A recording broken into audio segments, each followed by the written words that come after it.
Morning, folks. Another coffee talk. Violet.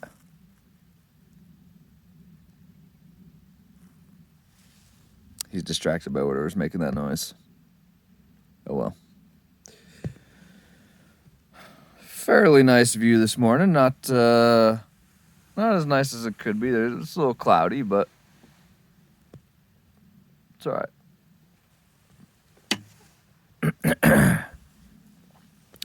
Still out in Moab. I feel like I could be out here for 6 months. Like if I had enough money and like whatever. If I had enough money and I didn't have to actually work.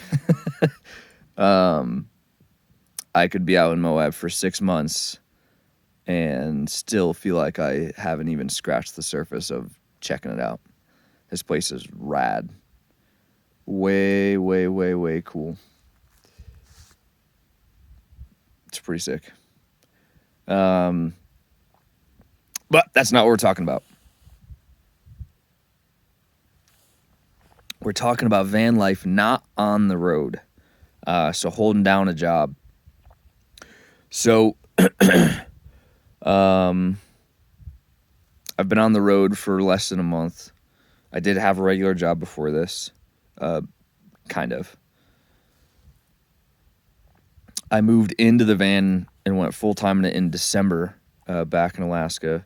So December to October, I had, quote-unquote, like a regular job.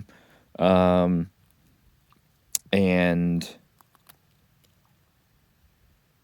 yeah, was living in the van full-time. I didn't have a house. I was still renting some space at my buddy Josh's place out of the garage because I like to do side projects and work on stuff and blah, blah. But that wasn't like I didn't have a bed in there. I could use the bathroom if I was there, you know what I mean? Like hey man, could you use the bathroom? Just like probably most anybody would do if you were at their house. But maybe not. Maybe you got some mean friends. I don't know. No, go in the bushes.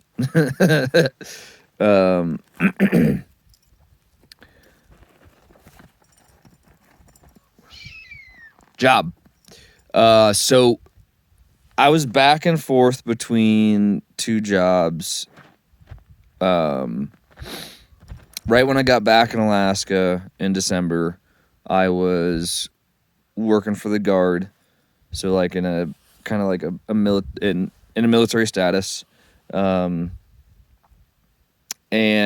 that lent itself to day shift, kind of early morning to mid-afternoon. So kind of a regular hours type job. Where am I going with that? Oh, none of my jobs there, I couldn't work remotely. So like a lot of van life people, it seems like, tend to have some type of like either some type of IT or administrative job where they can work on the road from their van or a Starbucks or whatever on a computer. Not me. That's not my thing. More power to you if you're into that. Awesome. I don't like sitting behind a desk. Don't like looking at a computer screen. That's just me. Got to work with my hands. Got to build something, make something. Yeah. So pretty much, I guess where I'm going with that is like van life with a regular job, if you want to call it that, where you got to be in person at that place, certain time, Monday through Friday, or whatever days you got. My life looked pretty much just like a regular person's life, except I couldn't like your scapegoat things are gone. So like if you're like, oh, I forgot my such and such at home, I got to turn around and I'm gonna be a little late, you know. No, you're not, because you drive your fucking house. Like you didn't forget shit. Like, yeah, nope.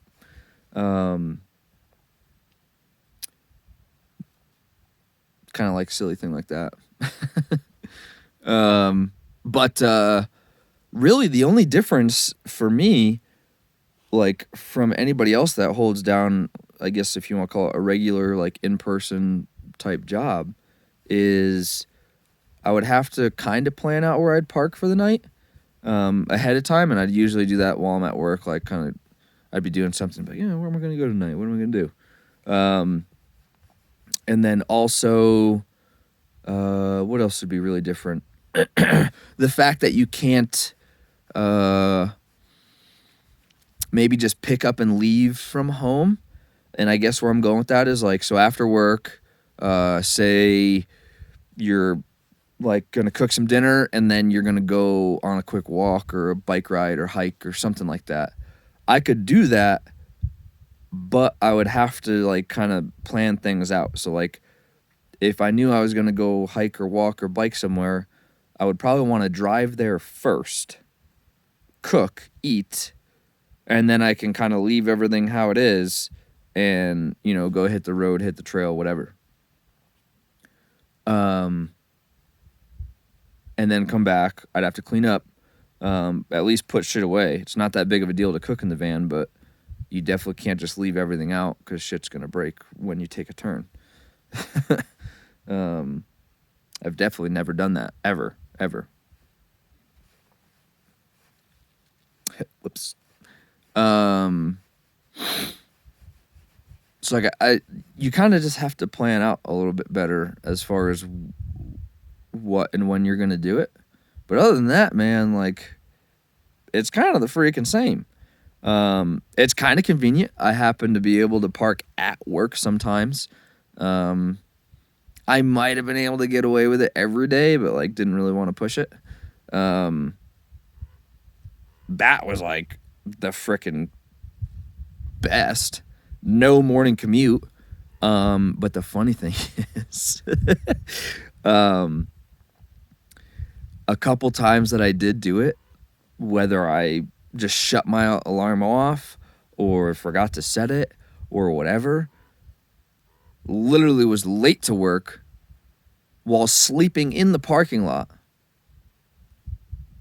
I don't know if it gets much worse than that. Funny. But I could park like an hour away and be on time early, you know, like good to go. Sleep like a 3-minute walk into work, not even late. What are you gonna do? Shit happens. Yeah, so like not on the road. It was nice because I could shower more often. You know, being tied to a job, I'm tied to an area, which means like there's gyms, there's things like that I can shower.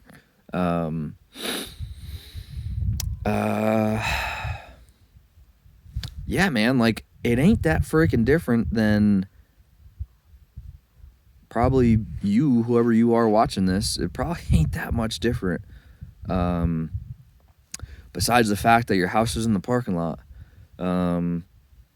It makes for some cool things. It makes for some not cool things, I guess. I don't know. You can go out for lunch and like hang out with your dog. You don't have to drive home to see your dog. You know, like mine's just either inside if it's raining or I'd tie him up outside if it wasn't. People got all weird with that. I don't really see why. I mean, what's the big deal? Some people leave their dogs outside at home when they're not at work or when they're at work. What's the difference? Like you're telling me like a human or like another dog or an owl or a bald eagle. Uh-oh. Or like a bear or something couldn't get over your little fence or something. Bullshit. Like unless it's in an actual like truly enclosed kennel, and even then that doesn't mean it's stopping a bear. That'll stop some smaller things, but like it's still getting to it. whether he's tied up to a freaking vehicle or if he's in a cage at home. Like, and there's totally merit to being cautious, 100%. But like, there's only so much you can do. You know, like there was bears at work, and obviously I would not leave him out if I saw the bears. Like, that's probably a good idea. But I was able to check on him quite a bit. Yeah, at both jobs that I had. So it kind of wasn't really a factor. Here being a new area, different story. There are some weird footprints out here, or like paw prints or something. It's a pretty popular camping area, but there's some weird, like, some people got some weird fucking dogs then. Because there was like 5 toe pads on one, and I'm like, that ain't a dog. That ain't a dog. And they were big too. Anyways, off on a tangent. Van life not on the road. Some things are easier, some things are harder. Parking, a little bit harder because you're in the same area all the time. People get to know, a vehicle. Some things not as hard: laundry, showers, water, because you have some sort of consistency, and you know what you can kind of count on, or what's in certain places, or where you can fill, where you can do laundry, what's the cheapest, where I can take a shower, like that kind of stuff is easier because you're not new to the area. Other than that, I'm probably just going to shut up because I think I'm just rambling about saying it's the same, but different. Yeah. That's the talk, folks. Cheers. If you hung around this long, I owe you a beer.